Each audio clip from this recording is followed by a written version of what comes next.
창세기 17장 15절부터 27절까지 15절부터 27절 마지막까지 말씀을 같이 한 목소리로 합독하시겠습니다. 하나님이 또 아브라함에게 이르시되 내 아내 사레는 이름을 사레라 하지 말고 그 이름을 사라라 하라. 내가 그에게 복을 주어 그로 내게 아들을 낳아주게 하며 내가 그에게 복을 주어 그로 열국의 어미가 되게 하리니 민족의 열왕이 그에게서 나리라. 아브라함이 엎드려 웃으며 심중에 이르되 100세 된 사람이 어찌 자식을 낳을까? 사라는 90세니 어찌 생산하리요 하고 아브라함이 이에 하나님께 고하되 이스마엘이나 하나님 앞에 살기를 원하나이다. 하나님이 가라사대 아니라 내 아내 사레가 정녕 내게 아들을 낳으리니 너는 그 이름을 이삭이라 하라. 내가 그와 내 언약을 세우리니 그의 후손에게 영원한 언약이 되리라. 이스마엘에게 이르기로는 내가 내 말을 들었나니 내가 그에게 복을 주어 생육이 죽는다 하여 그로 크게 번성케 할지라.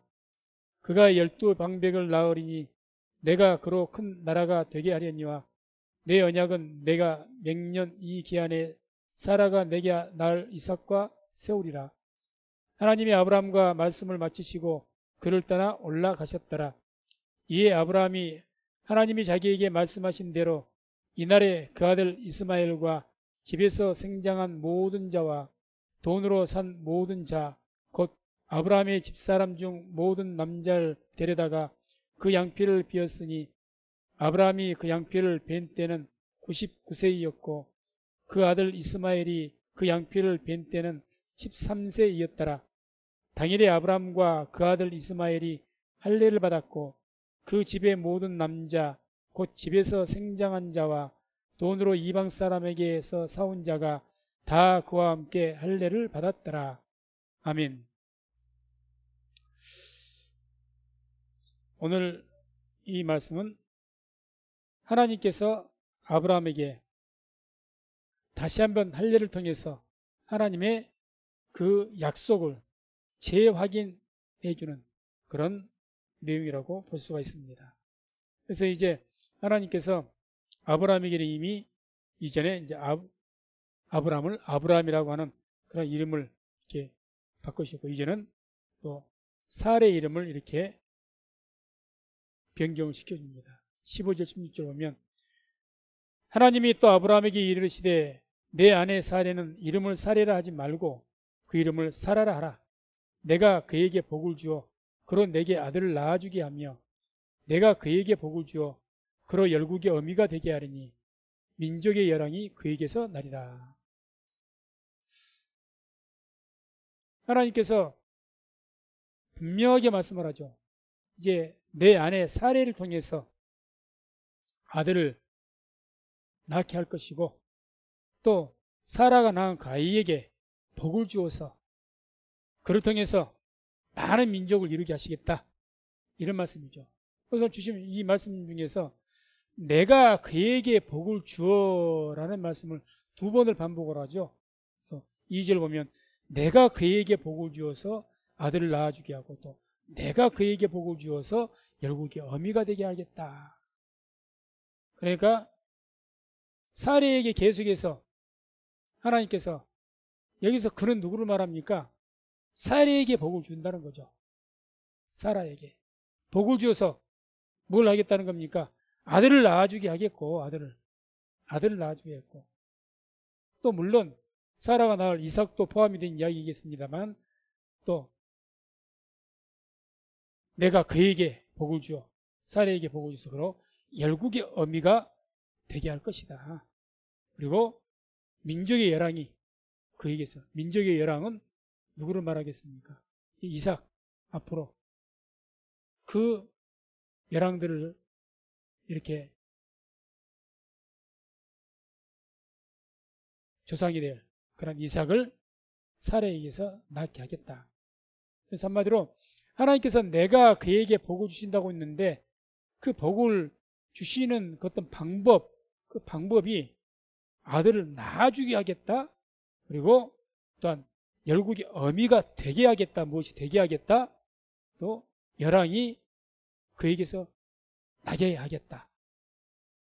한마디로 이렇게 표현할 수가 있겠죠. 하나님께서 사라와 이삭에게 하나님께서 생육 번성 땅에 충만하게 하시겠다는 이야기죠.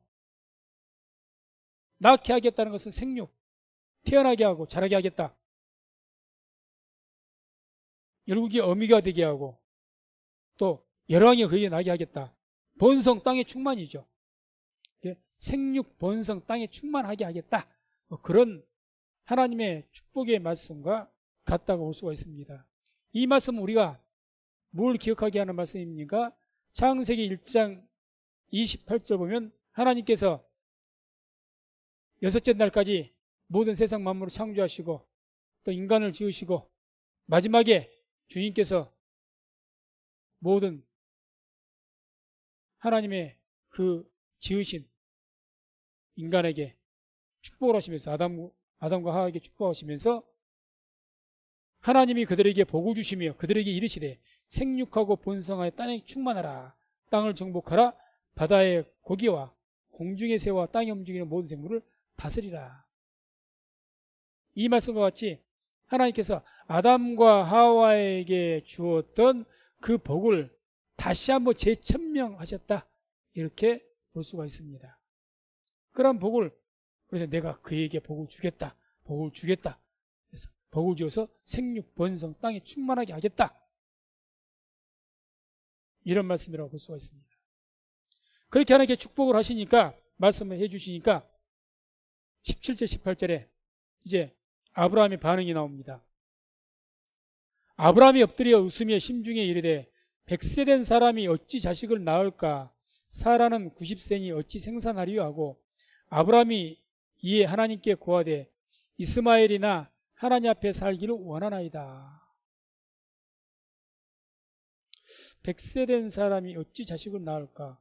사라는 90세니 어찌 생산하리요.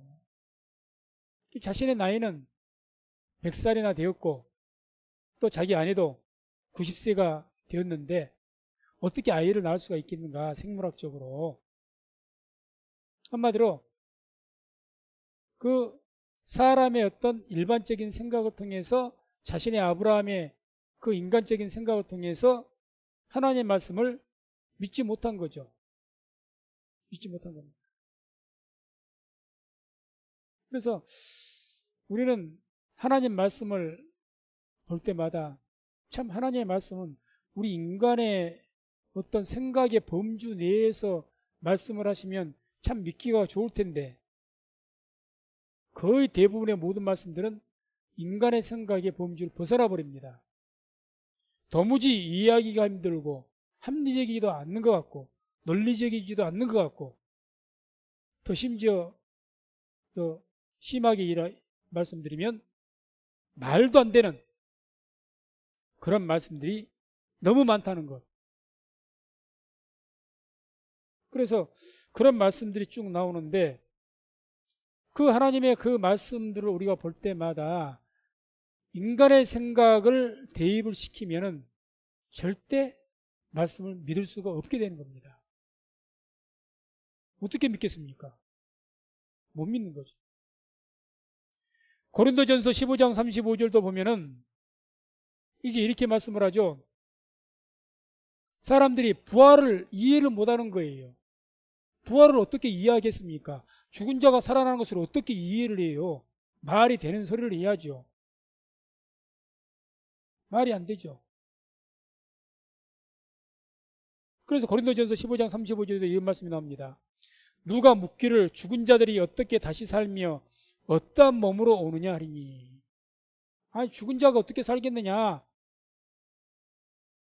시체 썩어버리고 다 그 뼈도 흔적도 없이 수십 년만 지나가도 다 먼지가 돼버릴 건데 흙이 돼버릴 건데 어떻게 다시 그 죽은 자가 살아날 거냐.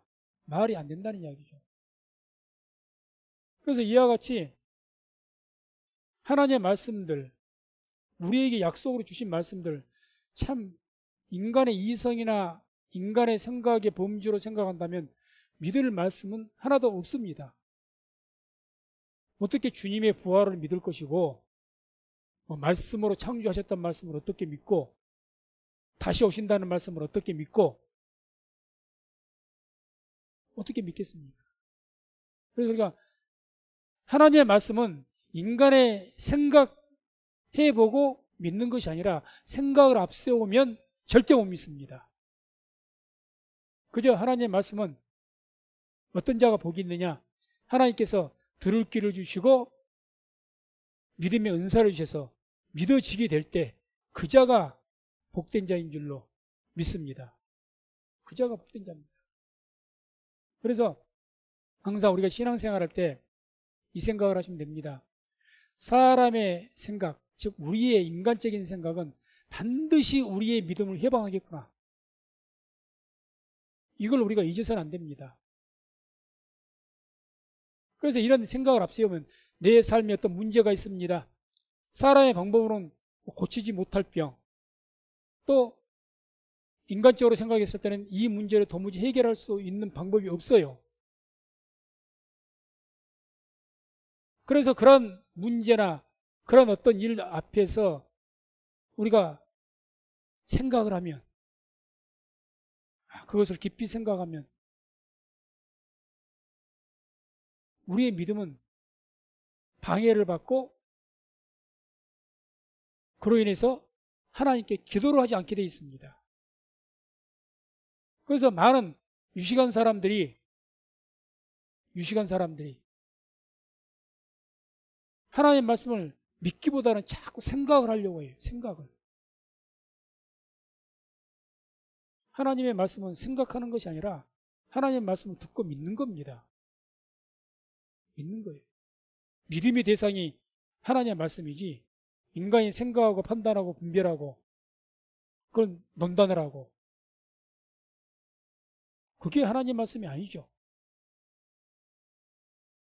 하나님의 말씀은 듣고 믿든지 안 믿든지 듣든지 안 듣든지 그저 선포가 되는 것이고 선포가 될 때에 그 말씀을 듣고 믿는 자가 복된 자가 되는 줄로 믿습니다.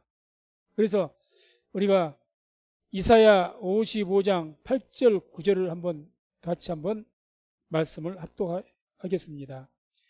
여호와의 말씀에 내 생각은 너희 생각과 다르며 내 길은 너희 길과 달라서 하늘이 땅보다 높음 같이 내 길은 너희 길보다 높으며 내 생각은 너희 생각보다 높으니라. 아멘. 그렇습니다.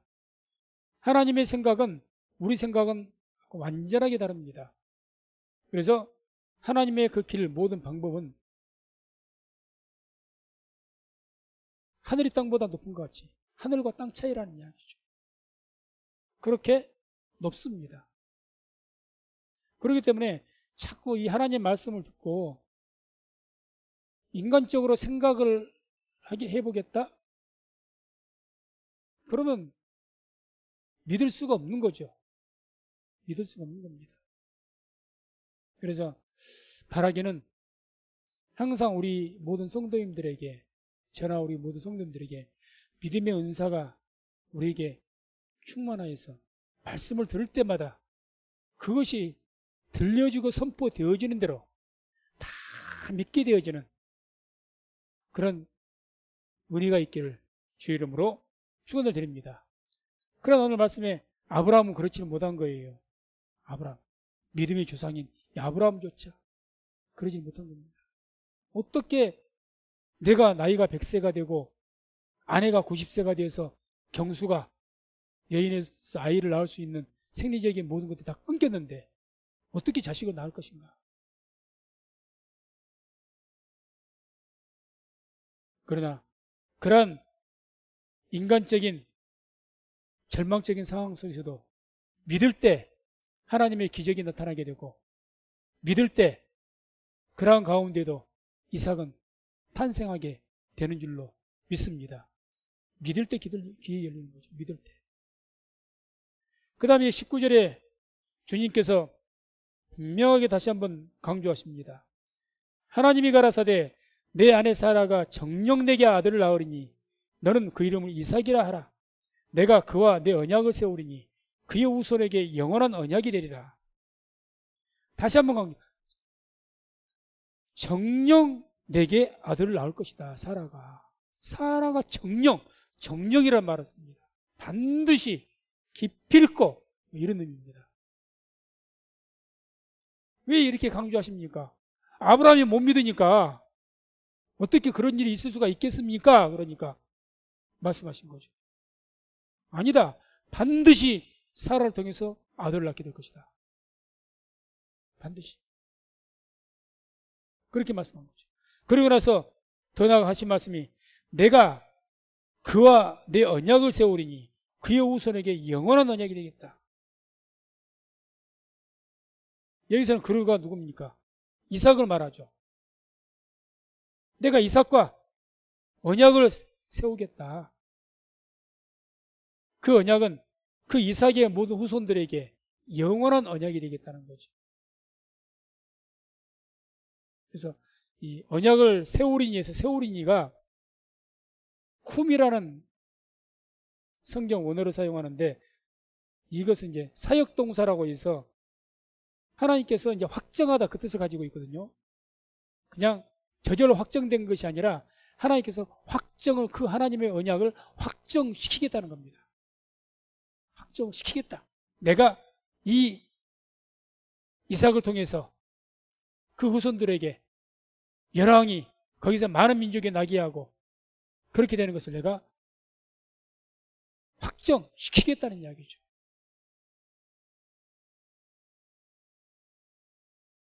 한마디로 하나님께서 이삭과 세우겠다는 그 언약은 뭐 이삭이 자손을 많이 낳아서 번성하고 후손들이 대대로 번성하고 그런 약속도 있지만은 또 어떤 언약도 있습니까?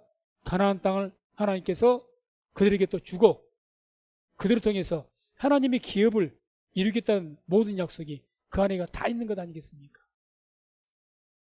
그 언약을 이삭과 세우겠다는 거예요. 이 말은 그 배경에 어떤 것이 저희가 깔려 있는 말씀입니까? 네가 하갈과 낳았던 그 이스마엘에게는 내가 언약을 그자와는 세우지 않겠다는 거죠. 그게 지금 강조점입니다. 지금 아브라함은 누구로 생각해요? 하나님 그저 하갈과 그 하갈이어도 첩이지만은 그런 내 씨 아니겠습니까? 그러니까 이스마엘에게 복을 주셔서 이스마엘이나 그냥 하나님 앞에 복 받고 살기를 원합니다. 이랬단 말이에요. 그러니까 하나님께 이것이 뒤집어버린 거죠. 아니다라는 이야기입니다. 이스마엘과는 내가 언약을 하지 않겠다는 거죠. 그자와는 내가 언약 세우지 않겠다. 반드시 사라가 낳을 이삭을 통해서 언약 세우겠다는 거죠. 거기에 강조점이 있습니다. 이스마엘은 아니다. 반드시 너. 여기서 우리가 이렇게 생각하면 안 됩니다. 이스마엘은 무슨 악한 자였고 이삭은 선한 자였고 그게 아닙니다. 하나님의 택하심이라 볼 수 있죠. 하나님의 일방적인 약속이 한 택하심. 하나님께서 이미 오래전부터 아브라함에게 말씀하신 것이 바로 이 사라를 통해서 후손을 주겠다는 것이고 그 사라의 후손을 통해서 하나님께 언약을 세우겠다는 이미 전부터 말씀을 하셨거든요. 그렇기 때문에 그 하나님의 그 말씀에 의해서 아니라는 이야기죠. 이스마엘이 아니다는 거죠. 아니다. 반드시 하나님께서 그동안 계속해서 아브라함이 약속하신 대로 그 사라의 후손을 통해서 이삭을 통해서 하나님께서 그동안 모든 아브라함과 약속했던 언약들을 그와 세우겠다는 거죠. 그를 통해서 확정시키겠다. 확정시키겠다. 이렇게 말씀한 겁니다. 그리고 그 약속이 그의 후손에게 영원한 언약이 되겠다. 영원한 언약이 된다. 그 말씀이라면 이제 이 언약이 아브라함과 이삭에서 끝나는 것이 아니고 이삭의 후손, 그 후손의 후손, 후손의 후손에서 대대로 그 후손의 영원한 후손이 계속 끊어지지 않을 테니까 대가 안 끊어질 테니까 계속해서 번성하게 되는 모든 후손들에게 주어지는 그런 언약이 될 것이라는 거죠. 그래서 이 하나님의 언약은 이런 말씀을 우리가 봤을 때 아브라함에게 하신 언약, 이삭을 통해서 확정시키겠다는 이 하나님께서 말씀하신 모든 언약들, 축복된 언약들은 지금 이 시대를 살아가는 우리 모두에게도 전혀 적용되는 그런 언약의 말씀인 것을 볼 수가 있습니다. 왜냐? 우리가 이삭은 성경에서 보게 되면 장차 오시게 될 메시아이신 예수 그리스도를 표상하는 그런 인물이기 때문에 그렇습니다. 예수님을 예표하는 거죠. 그런 분이 바로 이삭이죠. 그러니까 그 이삭을 통해서 영원한 언약을 세우겠다. 그러니까 이삭의 후손이 오늘날에는 누구의 후손입니까? 예수 그리스도의 후손들이죠. 믿음으로 말미암는, 옛날에는 구약시대는 혈육으로 혈통으로 말미암는 후손이었다면 우리가 살아가는 이 시대는 혈통으로 말미암는 그 후손이 아니라 믿음으로 말미암는 그런 영적인 후손을 말씀한 줄로 믿습니다.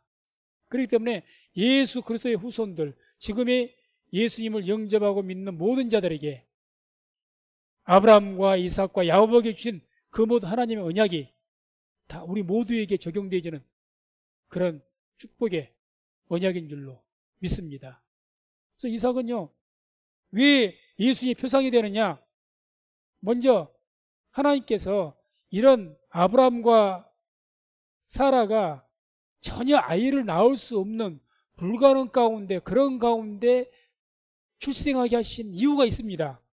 괜히 아브라함을 괴롭히려고 그렇게 느껴주시고, 물론 아브라함은 또 시험하고 믿음을 연단시키는 그런 결과도 있었겠지만, 그렇게 하신 이유는 이 이삭이 장차 동정녀 마리아에게서 탄생하실 예수님을 예표하는 것이기 때문에 그렇습니다.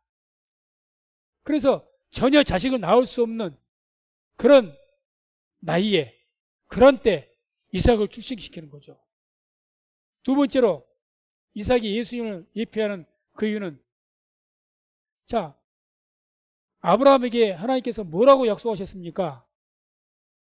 아브라함, 너를 통해서 많은 하늘의 별과 같은 자손을 주겠다, 그렇게 말씀하셨는데요, 아브라함이 자식 몇 명 낳았죠? 사라를 통해서 꼴랑 한 명입니다. 뭐 야곱과 같이 12명도 아니고 꼴랑 한 명 낳았어요. 한 명. 독자입니다. 독자. 아니, 그렇게 하늘의 별과 같이 많은 자손을 주시려면 한 명이 아니라 수십 명을 줘야 되는 것 아닙니까? 막 되어지는 대로 많은 자신을 아브라함을 통해서, 사라를 통해서 낳게 하셔야지요. 근데 딱 독자 이삭 한 명 줬습니다. 한 명 낳게 해서 한 명. 왜? 예수님이 이 땅에 오셔도 독생자, 하나님의 독생자로 이 땅에 탄생하셨기 때문에 그 독생자로 오신 예수님을 예표하는 그런 사람이 이삭이기 때문에 그것을 예표하기 위해서 하나님께서 아브라함에게 그렇게 하늘의 별과 같은 많은 자손을 주겠다, 그렇게 말씀하시고 정적 주신 것은 한 명이라는 거죠. 독자 한 명. 그게 두 번째 이유고, 세 번째, 이 이삭이 예수의 표상이 된다는 그 이유는, 이게 중요한 이야기죠. 아브라함이 어떻게 합니까?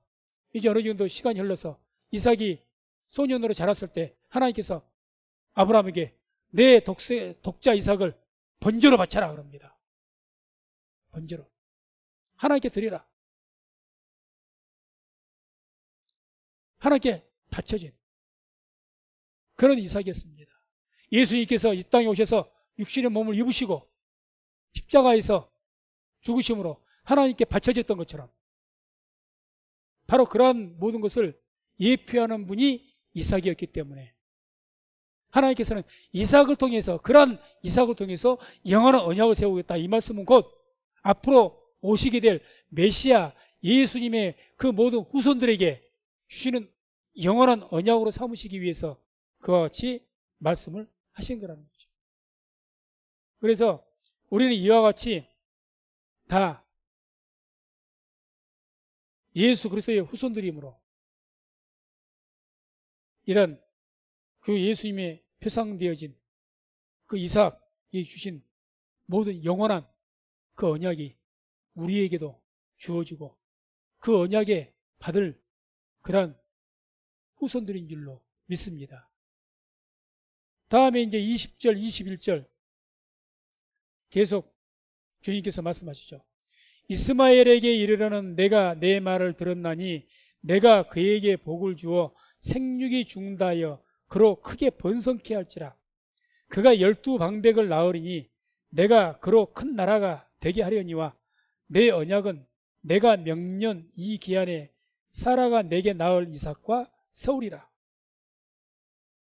계속 뭐 이삭과 언약을 세우겠다고 말씀을 하시면서 이제 이스마엘 이야기를 하십니다. 이스마엘도 아브라함의 자손은 자손이죠. 그래서 내가 그에게 복을 주어 똑같은 말이죠. 생육이 죽는다하여 그로 크게 번성하게 할지라. 역시 생육 번성 땅에 충만케 하겠다. 그래서 12방백을 얻게 하겠다. 12민족을 거기서 나게 하겠다. 이런 의미인데, 자, 중약에 좀 초점해서 봐야 될 말씀은 이 말씀이죠. 그로 크게 번성케 할지라. 크게라는 단어입니다. 크게. 그냥 이삭에게 축복을 했을 때는 크게란 말이 안 들어가 있어요. 성경 원문에. 그냥 번성케 할 게다. 사라를 통해서 아이를 낳게 만들고 그로 번성하게 하겠다. 이렇게 말씀하셨지 크게란 말이 안 들어갔습니다. 근데 이스마엘은 오히려 더 크게라는 말이 들어갔습니다. 크게. 비교를 한번 해보세요. 이삭에게 하신 말씀. 사라에게 내가 복을 주어서 낳게 하고 번성하게 하고 이렇게 말씀하지 크게 이렇게 말씀 안 합니다. 오히려 이스마엘을 축복하신 듯한 그런 모습을 본 거죠. 이 크게라는 이 단어가 우리 한글 성경에는 크게 한 번만 나와 있는데 사실은 성경 원어에는 이 크게라는 단어, 이 말이 매우 또는 뭐 심이라는 뜻을 갖고 있는 메오드라는 단어를 씁니다. 메오드. 그런데 성경 원문에는 이 메오드가 한 번만 써 있는 것이 아니라 두 번이 중첩해서 기록되어 있어요. 두 번. 크게라는 이게 두 번이 들어가요. 두 번이. 매우 크게, 그것도 그냥 크기가 아닙니다. 아주 강조하신 거예요. 아주. 그게 현실로 성취가 되어 있지 않습니까? 오늘날 이스라엘 민족 보세요. 그리고 이스마엘 후손들 보세요. 아랍 계열에 있는 사람들이 다 이스마엘 후손입니다. 속된 말로 잽이 안 돼요. 번성한 것으로 봐서는 훨씬 더 중단 민족이 됐습니다. 그러잖아요. 이스라엘 민족 지금 다 해봐야 몇 명이나 될까요? 지금 뭐 현재 이스라엘 땅에 살고 있는 사람들이 뭐 800만 이렇게 된 것으로 제가 알고 있습니다. 전 세계 다 합쳐봐야 1200, 300만이에요.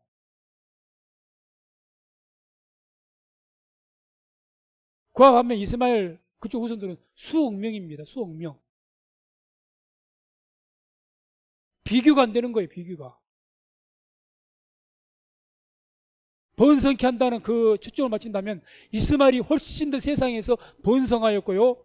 세상에서 복을 어마어마하게 받았습니다. 다 유전을 가지고 있는 그런 나라들이고. 놀랍도록 이스라엘 땅에 새겨놨단 말 들어봤습니까? 없잖아요. 어마어마한 축복을 받은 이 말씀대로 크게 번성하게 하겠다. 이런 축복으로 본다면 이스마엘이 몇 배는 더 큰 축복을 받았습니다. 그게 현실이었고. 그런데요, 중요한 것은 그럼에도 불구하고 하나님께서 내 언약은 누가 세우겠다고 하십니까? 이삭과 세우겠다. 이삭과. 이건 뭘 의미할까요? 세상의 그 모든 축복보다 하나님의 언약을 받는 것이 가장 귀하다는 이야기죠. 가장. 그것이 영원한 것이고, 이 땅에서 이스마엘에게 축복한 것은 이 땅이 한시적이게 주어진 것이고, 이 세상이 존재하는 동안에 하나님의 이 영원한 언약은 이 세상이 끝나고 하나님의 나라가 임하면 영원토록 누리게 될 그러한 복인 줄로 믿습니다. 그런데 그러한 언약은 내가 이삭과 세우겠다는 거죠. 이삭과. 그래서 오늘날 우리가 교회도 그렇고 오늘날은 교회도 오히려 세상적인 복을 더 많이 받으니까 더 많이 부패하고 그렇습니다만, 아무튼 오늘날에도 하나님 믿는 사람들이 이런 영원한 하나님의 그 언약을 이어받게 될, 우리가 이스마엘과 같이 세상의 복을 좀 더 많이 받아서 우리보다 훨씬 더 크게 번성하고 우리보다 훨씬 더 많은 축복을 받았다고 그것을 부러워해서는 안 될 줄로 압니다. 그것을 부러워하니까 그것이 영원한 언약을 기업으로 받는 것보다 더 좋은 것이라고 하다 보니까 교회는 부패했고 계속해서 교회가 세속적으로 들어가는 거예요. 영원한 기업, 영원한 언약은 그걸 소중히 여기지 않고, 그러니까 오늘날에도 우리가 야곱과 에서에서 그 이야기에서 볼 수 있는 것처럼 하나님의 장자권, 쉽게 말하면 하나님의 언약 우습게 여기는 거예요. 팥죽 한 것에 팔아먹어버린 거예요. 그런 결과가 나오는 거죠. 그래서 분명하게 하나님 오늘 여기서 말씀하십니다. 이스마엘에게 힘이 큰 축복을 주겠지만 영원한 언약, 하나님의 이 언약은 이스마엘이 아니라 이삭을 통해서 세우시겠다는 이야기죠. 거기에 강조점이 있습니다. 그래서 로마서 9장 6절에서 8절을 한번 우리가 말씀 보면 함께 합독합니다. 또한 하나님의 말씀이 폐하여진 것 같지 않도다. 이스라엘에게서 난 그들이 다 이스라엘이 아니요 또한 아브라함의 씨가 다 그 자녀가 아니라 오직 이삭으로부터 난 자라. 야 내 씨라 칭하리라 하셨으니 곧 육신의 자녀가 하나님의 자녀가 아니라 오직 약속의 자녀가 씨로 여기심을 받느니라. 아멘. 육신의 자녀가 하나님의 자녀가 아니라 오직 약속의 자녀가 씨로 여기심을 받느니라. 약속의 자녀.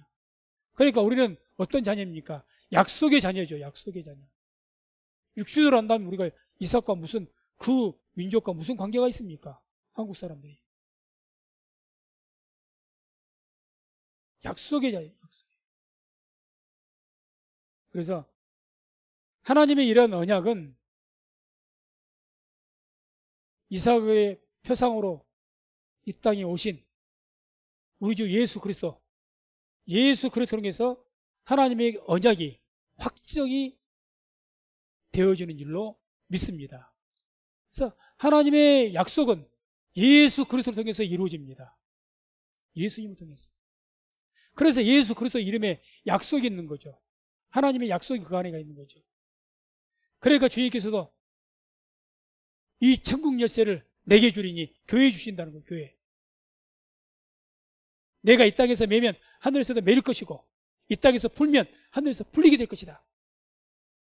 왜? 예수 그리스도 이름에 하나님의 약속이 있거든요. 하나님 언약이 거기에 있거든요. 그렇게 말씀합니다. 그래서 우리 예수를 믿는 그런 주의 모든 백성들에게 있어서 가장 중요한 복이 뭡니까? 이런 하나님의 약속을 받는 것이 가장 큰 복인 줄로 믿습니다.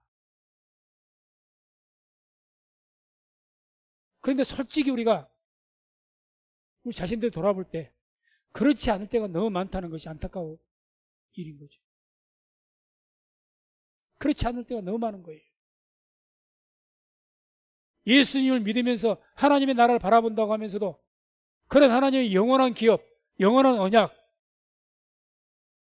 그것보다는 이 땅에서 내가 좀 더 복을 받는 것, 이스마엘과 같이 크게 번성되는 것, 이걸 더 바라는 것이 우리들의 모습일 때가 너무 많다는 거죠. 교회가 그럴 때가 너무 많다는 거죠. 그러다 보니까 오늘날 교회도 세속화되어 가서 교회가 크고 크면 그것이 좋은 것이냐. 크면 클수록, 교회가 더 크면 클수록 그것이 더 커서 나쁠 것이 없겠죠. 그것이 뭐 자체가 큰 것이 잘못된 것은 아니겠죠. 그러니까 자꾸 그런 세력이신 그런 것에 휩싸이다 보니까 하나님의 이 영원한 언약은 자꾸 뒤로 물러가고 먼저 구해야 될 것이 하나님의 영원한 언약인데 자꾸 이스마엘의 축복을 받으려고. 이스마엘의 축복. 그러니까 우리가 그런 말씀들을 좋아하는 경우가 많습니다. 내 체험은 힘이 미약하나 내 나중은 힘이 창대하리라. 이런 말씀들을 그런 말씀들을 굉장히 좋아합니다. 하나님께서 우리에게 훈계하시고 책망하시고 권면하시는 그 말씀이 우리 생명을 우리에 살리는데, 우리 영혼을 살려주는 말씀이 우리 그런 책망의 말씀들이, 권면의 말씀들이 우리 영혼을 깨닫게 하고 살려주는 말씀들인데 우리도 그렇죠. 근데 그런 말씀도 싫습니다. 안 들으려고 합니다. 잘된다 이 땅에서 번성해라 크고 번성해질지어다. 이 말씀들은 속히 들으려고 하는 게 우리 모습들이죠. 왜 그렇습니까? 이스마엘의 축복을 사모하니까. 이스마엘의 축복을 분명하게 말씀드리죠. 오늘 말씀에도 본 것처럼 이스마엘에게는 하나님의 언약이 없습니다. 그 축복에는요 하나님 언약이 없어요. 그런 축복 받아서 이 땅에서 삼성그룹과 같이 큰 세계적인 기업을, 그런 그룹을 이뤄보십시오. 거기 하나님의 언약이 있는가? 없습니다. 그 극단적인 어떤 비유요 또 묘사라고 볼 수가 있겠지만, 우리가 예수님께서 그런 비유를 하셨죠. 거지와 나사로의 비유를 하셨습니다. 거지와 나사로, 거지 나사로와 부자 비유를 하셨죠. 그 누가복음 16장 19절 23절 제가 한번 읽어드리겠습니다. 한 부자가 있어 자색 옷과 고운 베옷을 입고 날마다 호화로이 연락하는데 나사로라 이름한 한 거지가 헌대를 앓으며 그 부자의 대문에 누워 부자의 상에서 떨어지는 것으로 배불리려 하며 심지어 개들이 와서 그 헌대를 핥더라. 이에 그 거지가 죽어 천사들에게 받들려 아브라함의 품에 들어가고 부자도 죽어 장사되매 저가 음부에서 고통 중에 눈을 들어 아브라함과 그의 품에 있는 나사로를 보고. 예수님께서 비유하신 것 아닙니까? 어떤 사람이 굉장히 큰 부자다. 그 사람이 우리나라 말하면 대감이었는지 누구였는지는 모르겠지만 아주 날마다 잔치를 할 정도로, 날마다 잔치를 많은 사람이 초청, 그런 보통 부자가 아니죠. 자색 옷을 입었다 하니까 그때 당시는 아주 왕족이라든지 그 색깔을 아무나 못 입거든요. 또 왕족이나 될 것 같습니다. 근데 아무나 색깔, 그 왕이 입어야 될 색깔이 있는 거예요. 그런 귀한 옷을 입었다 그러니까 귀족이죠, 주사.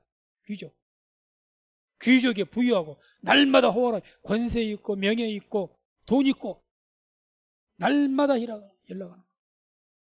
그게 이게 이제 이스마엘의 축복이죠. 잘 되어진 축복, 번성하는 축복, 크게 번성하는 축복, 그런 삶을 살았어요. 그런데 이 나사로는 심지어 그냥 가난해도 억울할 판인데 거지라고 있습니다. 그래서 어떤 병을 앓았는지 몰라도 그냥 상처가 나갖고 골마갖고 헐었어요. 다 썩었어요. 얼마나 결력이 없으면 개가 사람 그 허른 데를 상처를 갖다 핥을 정도로 그것을 물리치고 반항할 힘도 없고, 비참해도 이렇게 비참할 수가 없는, 너무 극명하게 비참되는 거죠. 그런데 똑같이 죽었다는 이야기죠. 왜? 죽음은 피할 수가 없으니까. 그건 결정된 사실이니까. 그런데 그 호화를 연락했던 그 부자는 음부에서, 지옥에서 고통받게 되고, 이 거지 나사로는 아브라함 품에, 하나님 품에 안겨가지고 우리 가운데 살게 되고, 이렇게 말씀하는 거죠. 그래서 언약을 받지 못한 백성은 소망이 없습니다. 소망이 없죠.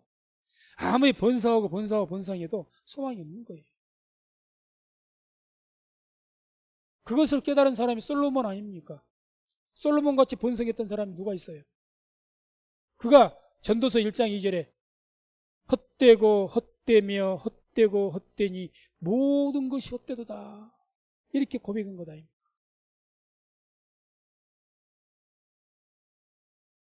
그럼에도 불구하고 우리는 어떻습니까? 자꾸 뭘 추구합니까? 이스마엘의 축복을 추구하는 거예요. 내가 교회를 섬겨도 이스마엘의 축복을 받기 위해서, 내가 열심히 예배를 드려도 왜?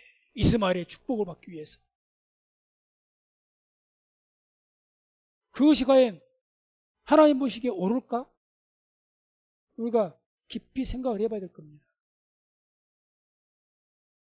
그런 신앙이 결국은 어떻게 보면 오늘날의 부패한 교회, 그걸 낳은 거죠. 이거 신앙이 아니라 종교인들만 양산하는 거죠. 진정 주를 믿는 그런 성도가 아니라, 신앙인이 아니라 종교인이죠, 종교인. 그래서 오늘 말씀 우리가 생각하시면서 하나님께서 이스마엘에게 크게 번성하는 그런 축복을 주셨을지라도 그에게 하나님의 약속은 주지 않았다는 것 절대 잊지 마시고, 그 하나님의 언약은 영원한 언약이라는 것 잊지 마시고, 세상에서 크게 번성게 되는 것보다 하나님의 영원한 언약을 우리가 굳게 붙잡고 그것을 지키고 그것을 믿으면서 살아가는 우리 성민교회 모든 성도님들 다 되시기를 주의 이름으로 축원을 드립니다. 이렇게 이제 주께서 말씀을 하시고 22절에 하나님이 아브라함과 말씀을 마치시고 그를 떠나 올라가셨더라. 이제 다시 한번 아브라함에게 제 할례를 통해서 하나님께서 사라가 낳을 이삭을 통해서 언약을 세우겠다, 다시 한번 도장을 찍으신 거죠. 그렇게 하고 이제 떠나신 겁니다. 그리고 이제 23절에서 27절까지 보면 그 하나님 명령에 의해서 아브라함이 할례를 행하는 그런 내용이 나옵니다.